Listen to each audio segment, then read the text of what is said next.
everyone, welcome back. It is time for another wrestling review. With me once again, we have Campo.Reviews, the man who reviews movies, TV shows, wrestling, everything else in between. He's got a few videos. We actually have a sci-fi tier list out on his channel, so go on and check that out. We have an Alien Romulus review. If you've seen that, go check out our review and hear our thoughts on the film. Let's just say it was one of the best Alien films that we've seen. One of the better ones. Since the 80s. Yeah, since the 80s. But we're not talking about aliens today, even though there's a guy that looked like an alien on the show. Buddy? No, Tony D'Angelo. Oh. But let's get into NXT No Mercy. It's funny. These NXT shows make me laugh. These shows have more matches on the card than actual WWE PLEs. Yeah.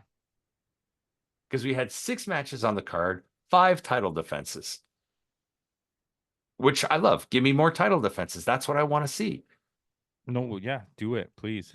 So at the first match, we have Axiom and Nathan Frazier against Chase University for the NXT Tag Team Championship. This is Chase defending the belts to the former champions.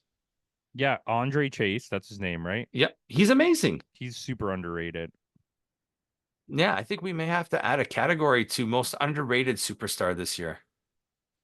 Yeah, this was a pretty good match, minus the fact that I'm not a big Ridge Holland fan.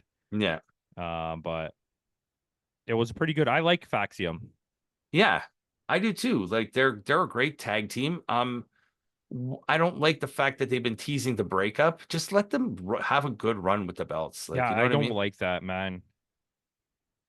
Like, can you imagine after an FTR breakup?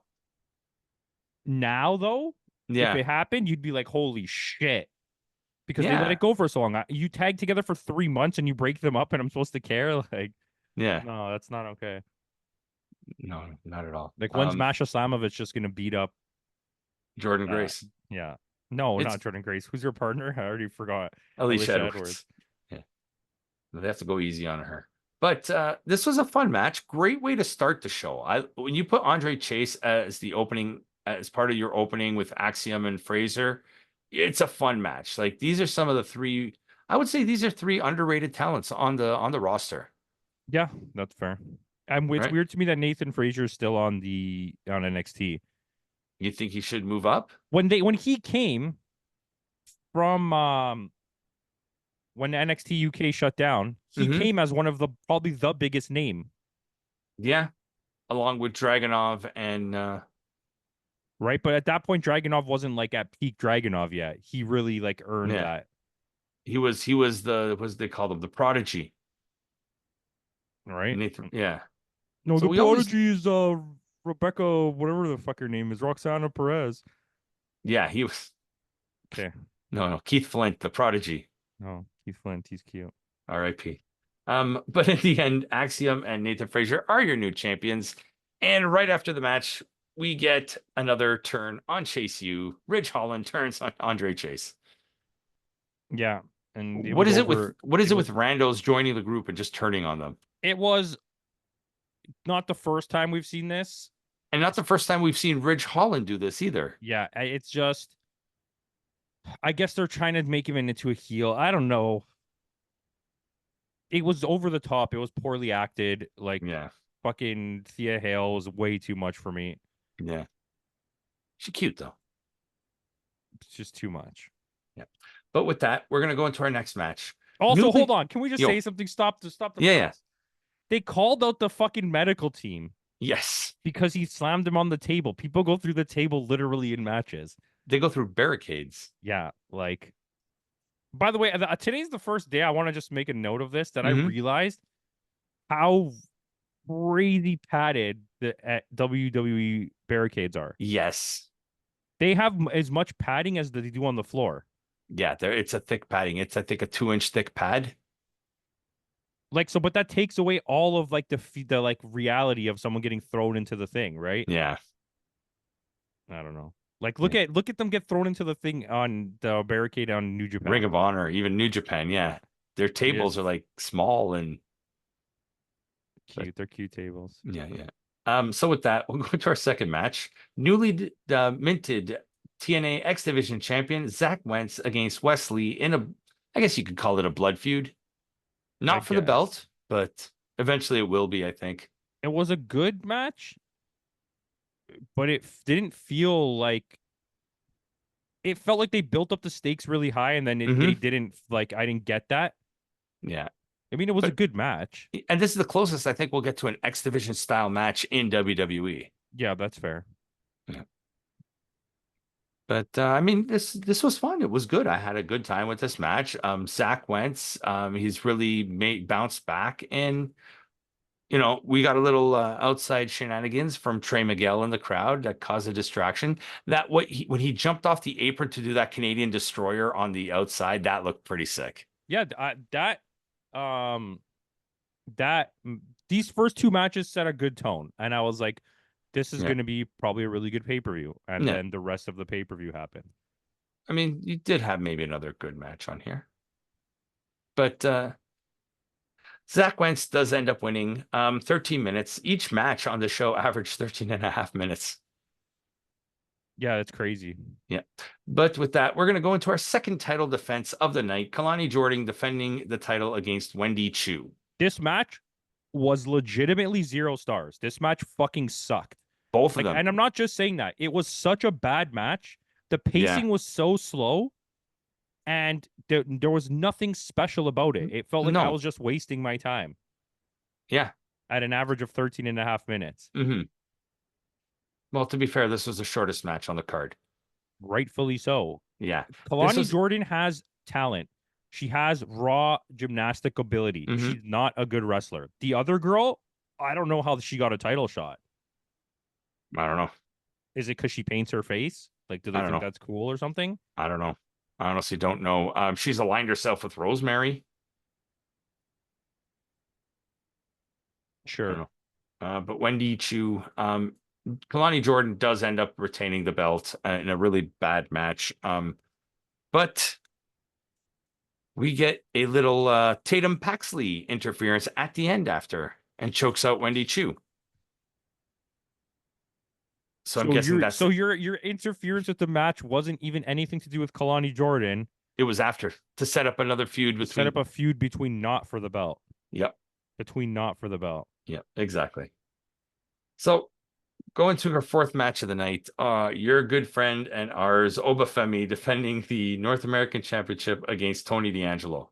How does this guy keep getting title shot after title You want to shot? know something? That's funniest thing you said, because I was like, I'm specifically not going to talk to him about this because I want to just talk about it on the show. And it's like, how does he keep getting on the pay-per-views? Forget about getting title shots. Like, he's not bad. He's serviceable. But why is he always part of a pay-per-view level situation? Yeah, he's like it would be like putting the well, no, because the Brooklyn. Well, I mean, it'd be putting like the Brooklyn Brawler on every pay-per-view. I mean, he's better than the Brooklyn Brawler. Yeah, It's like putting the Goon on all the you're saying the Goon was better than Brooklyn Brawler? possibly. No, this is like IRS being part of every pay-per-view or Yeah, something. where IRS is serviceable, he was okay as tag champion when they were part of the $1 Million Corporation. But it wasn't even a good character. There was nothing good about it, and you're just no on everything. Like, and it's so like this trope, the stereotype is just so done. The Italian, oh, he's Italian, he's part of the mob. it's like I don't even care about it anymore. It got so like out of control that like who gives a shit. Yeah, But like they fuck man, Yoba Goya's shit. yeah. This match was not like the worst match of the night, No, because the last match was the worst. but it was also super boring. And the Yeah. acting is so over the top, it's hard for me to get behind it when they're trying to tell a story. It's just like I think it's the outside goofs like Stacks and Luca. What's his name? I don't even know who the other guy is. Yeah. I was like, when did they get a third guy? And what's her name? I like her. She can stay.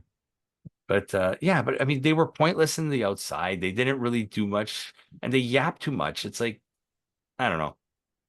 But Obafemi does retain, which we knew he would. Which we knew. I don't Who's think gonna there's beat him? There's nobody in that division. No, They have no wrestlers in their mid card division. no, they don't. That's crazy. Yep. Josh is going to come in and win. Let Andre Chase win. Andre Chase, please, please, I take that. With that, we are going to our co-main event. NXT Women's Championship, Roxanne Perez defending against Jada Parker. Again, How the why? fuck did Jada Pinkett Smith get a match for the fucking title over Yeah. all the other women that are so good? Is Sol Ruka hurt again? I think so. Okay. But Because like, she did, remember, we watched that six-way and Sol Ruka was for the, and remember a few months ago, the NXT ladder match, the women's ladder match, and like Sol Ruka was the standout of that match. She she is. was, She's really good, I think, but I think she's at a level of wrestling where she's doing too much. And you're gonna like her finisher is like so difficult to pull off, and yeah. it has to be like perfect. Not And to mention, if you land wrong, you're gonna kill the other person. or yourself. Yeah. So I think that's why she's probably hurt again. And like, what's her name? I haven't like remember what's her name too. Nikita Lyons came back in December and then disappeared again. She She's tore her hurt ACL again. again, Hmm. and they haven't released her yet. They don't. They're trying to push her as a pop star. You don't remember that? Oh They're yeah. fucking idling her. God. Yeah, but I don't know. I the real story is Roxanne Perez retains, and we finally get the appearance of Julia. But then in my head, it's like, okay, I'm not even. This is not a judgment situation. I've been watching Julia. Julia is literally top five, if you don't even want to say number one in In the the world. world. Maybe Hmm. not this year specifically, but like just generally as women's wrestlers. You have Rhea Ripley, Toni Storm, uh, Stephanie Vacour, Yeah. her, and like I don't know. We'll figure out who the other one is at another time. I would But say even Bianca, yeah, potentially. Rhea. Uh, but neither here nor there. And it's like she shows up on NXT to fight a 12-year-old for the belt. Like to me in my head, that just seems so weird. That would be like Cody Rhodes showing up on NXT to wrestle fucking Yoba Goya for the belt. Yeah. Like no, he wouldn't do that. Or what's his name? Like who's like Shingo Takagi showing up on NXT. I mean, but Shingo Takagi probably would show up at NXT. Jeff Cobb? Jeff Cobb probably would show up then. Those are guys, when you spent your whole life wrestling at like indies and stuff, you're gonna take a job when someone offers you a job. True. But when you're like at the highest level, when you're the number one person in a company for the longest time, then went to a new company and became the number one person, and now you're in another company Yeah. and you know you're better than everybody else, and I have to wrestle her. Yeah. That's why I even put in my notes. She'll eat her alive. Yeah, and I'm pretty sure that the idea is going to be Stephanie Vacour is going to wrestle the other Kylan Jordan, I whatever her name think is. I don't know. I think Stephanie Vacour is going to be. I think once if they announce a women's secondary belt on the main roster, I think that's going to be Vacour's spot. You don't think she's going to do NXT? No, because they want somebody. They want a Latina in high profile. They really want to open up to the Latin Well, we market. already have three of the Japanese. Now we need a Mexican, even though she's Chilean. But Yes, that's what they said for sure. that's what they said for Americans sure. think everyone from South America is Yeah. Mexican. But yeah, I mean, just really like I'm looking at this roster. Like they literally they have a lot of names on the roster with no upside. Yeah, they kept showing the ad for NXT Level Up when I had the app Hmm. open, and like that roster's dog shit. Yeah, like I know Dolan's hurt, Cora Jade is still hurt, and those are two of your top names right there. Yeah, Cora Jade got injured and came back and got injured again right away. Yeah, Same uh, as the other one. JC Jane, she kind of fell into a vortex of nothingness. Yeah, to Chris Jericho Vortex. Yes. Carmen Petrovich is facing spoilers for Impact, but she's facing Jordan Grace, That would be great if I knew who Carmen Petrovich was. right? Kendall Gray, Lash Legend. They Why aren't push you letting Julia fight Jordan Grace? Why am I watching someone with no name? Like, have Roxanne Perez fight her and just have it be a disqualification so that nobody loses the belt or something. Yeah.